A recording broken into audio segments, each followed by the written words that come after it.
Sobat milenial, menabung itu mudah-mudah gampang. Kenapa? Karena membutuhkan kemauan dan komitmen dari setiap orang. Untuk menabung, sobat milenial tidak harus memiliki penghasilan besar dulu.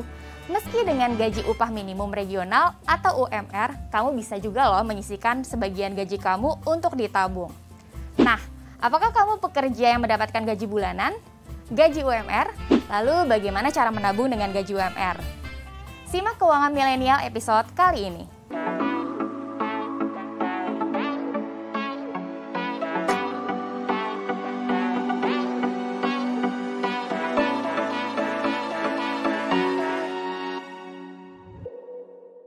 Apakah gaji UMR cukup?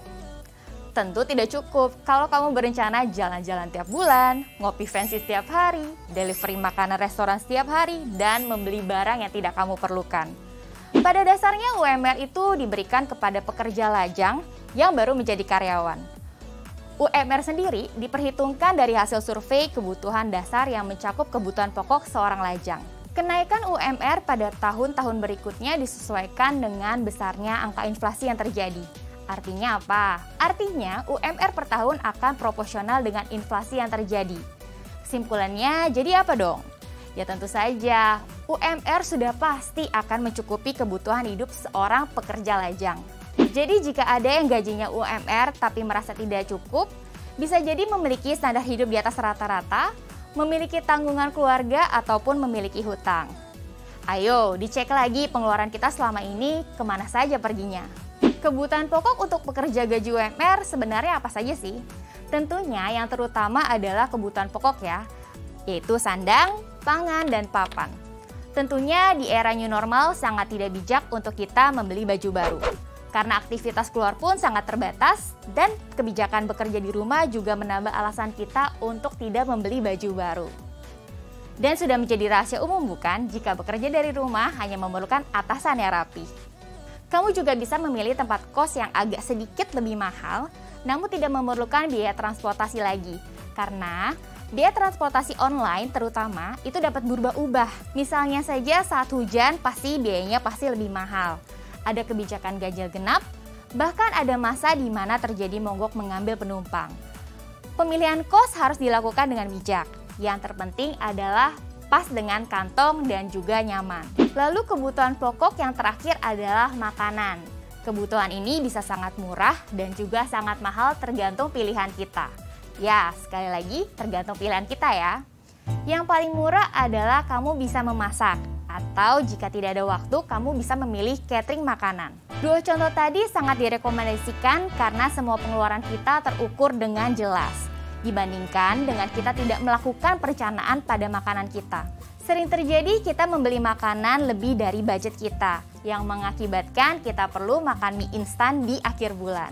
Tidak lupa di era bekerja dari rumah, tentunya kebutuhan pokok dari seorang pekerja adalah sandang, pangan, papan, dan sambungan. Sambungan internet yang kuat tentunya. Karena semua pekerjaan maupun meeting online dipertaruhkan kelancarannya. Jadi itu adalah kebutuhan pokok ya. Jadi bagaimana?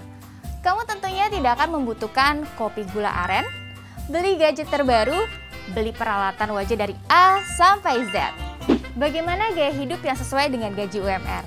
Gaya hidup adalah pola hidup seseorang yang diekspresikan melalui aktivitas, minat, dan opininya dalam mengelola waktu dan uangnya.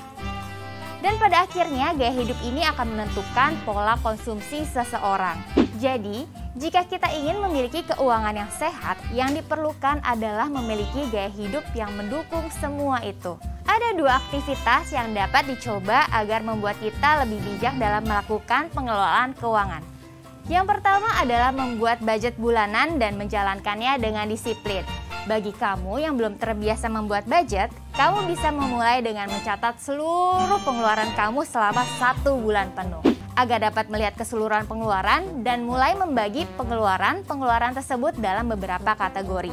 Maka di bulan berikutnya kamu sudah memiliki bayangan tentang berapa besar pengeluaran kamu yang terbagi dalam beberapa kategori dan tentunya bisa mengurangi pengeluaran yang tidak penting di bulan berikutnya. Aktivitas kedua yang dapat dilakukan adalah membuat tujuan jangka panjang dan jangka pendek. Misalnya tujuan jangka panjang saya adalah saya ingin membuka usaha jasa desain grafis. Lalu, tujuan jangka pendek saya adalah membeli komputer khusus desain. Dengan mengetahui tujuan kamu, pastinya kamu akan lebih bijak dalam mengeluarkan uang kamu. Daripada kamu beli barang yang tidak berguna, lebih baik kamu tabungkan untuk membeli komputer. Sobat milenial, tidak dipungkiri lagi kalau mengelola keuangan dengan baik itu sangatlah penting. Sebagian besar orang berpendapat bahwa orang-orang yang memiliki gaji UMR tidak dapat menabung. Jangankan untuk menabung, gajinya saja sudah habis untuk memenuhi kebutuhan hidupnya sehari-hari. Bahkan, tidak dipungkiri banyak juga yang gali lubang, tutup lubang dalam mengelola keuangan mereka. Nah, jangan sampai sobat milenial mengalami hal demikian ya. Jadi bagaimana? Gaji UMR tetap bisa menabung dan bersenang-senang kan? Apakah artinya seseorang dengan gaji UMR tidak bisa bersenang-senang? Tentunya dalam bekerja kita tidak boleh melupakan untuk bersantai dan bersenang-senang ya. Pada dasarnya, jika kita menggunakan pengelolaan keuangan 50, 30, dan 20, di mana 50%-nya untuk memenuhi kebutuhan pokok, 30%-nya untuk keinginan, dan 20%-nya untuk tagihan. Jadi, kita pakai contoh gaji UMR Jakarta tahun 2021, yaitu 4,4 juta. Maka akan seperti ini kira-kira gambarannya. Kamu akan memakai 2,2 juta untuk tempat tinggal dan bahan untuk memasak selama 1 bulan. 1,3 juta untuk keinginan kamu, seperti ngopi cantik sebulan sekali, beli make up, cobain kroffel yang sedang booming, dan lain-lain. Lalu sisanya adalah 880.000 untuk kamu tabung. Ingat, budget itu ada untuk diikuti bukan untuk dihabiskan. Gaji UMR yang ditabung apakah ada yang tersisa? Banyak sekali orang, terutama para milenial yang salah kaprah tentang caranya untuk menabung. Karena merasa perjalanannya masih panjang, masih muda, masih produktif. Jadi, kita tergesa-gesa untuk menghabiskan uang kita untuk menyenangkan diri dengan alasan pantas karena sudah lelah bekerja. Dan pada akhirnya, tidak ada uang yang tersisa untuk dapat ditabung. Hayo, siapa yang familiar banget dengan situasi ini?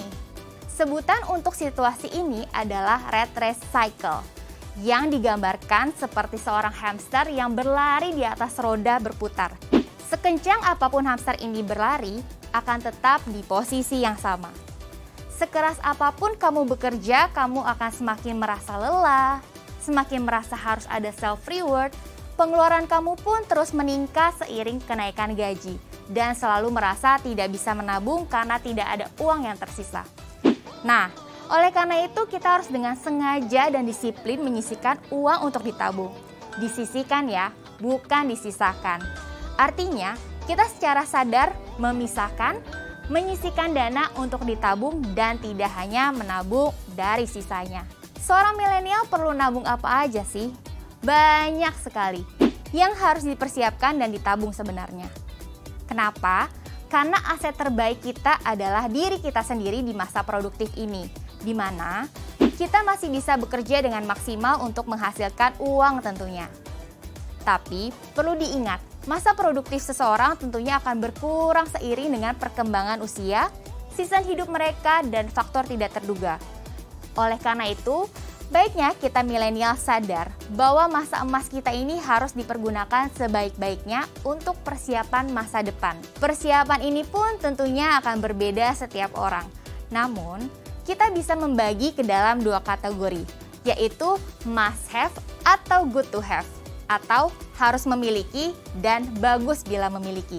Apa saja yang masuk ke dalam kategori must have?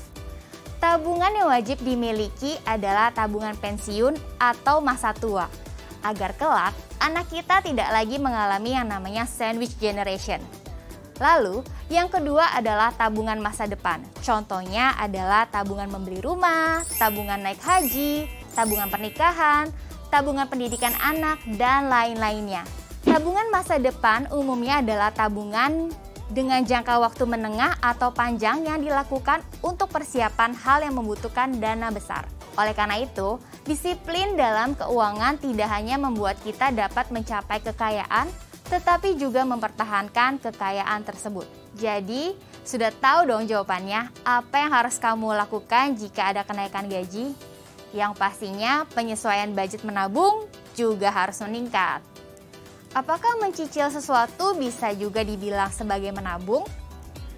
Dalam melakukan cicilan, ada yang istilahnya cicilan produktif dan cicilan tidak produktif.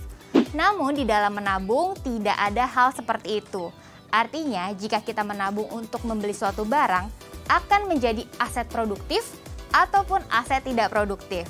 Jadi agak kurang tepat bila seseorang membeli sebuah mobil dengan cara dikredit, lalu berkata bahwa ini adalah salah satu tabungan dia, tabungan untuk memiliki kendaraan. Yang pertama, kendaraan sudah pasti akan mengalami yang namanya depresiasi. Artinya ada penurunan harga dari waktu ke waktu. Oleh karena itu, pembelian mobil dengan cara dicicil akan masuk ke dalam kategori cicilan non-produktif. Kembali ke pertanyaan, apakah cicilan dapat disamakan dengan menabung? Tentu saja tidak. Cicilan umumnya sudah tetap angkanya, sedangkan tabungan tidak tetap angkanya. Memiliki tabungan adalah wajib hukumnya, namun memiliki cicilan tidak wajib. Jadi, yuk sebagai milenial jangan terpaku dengan kamu sudah memiliki cicilan mobil atau rumah lalu berhenti menabung. Nah, sobat milenial sudah tahu kan bagaimana cara menabung dengan gaji UMR? Yang pertama adalah tahu gaji kalian. Yang kedua adalah tahu kebutuhan kalian. Yang ketiga adalah atur budget yang benar. Yang keempat adalah perbanyak tabungan, bukan cicilan. Kembali lagi, permasalahannya adalah mau atau tidak mengatur keuangan sendiri dengan baik.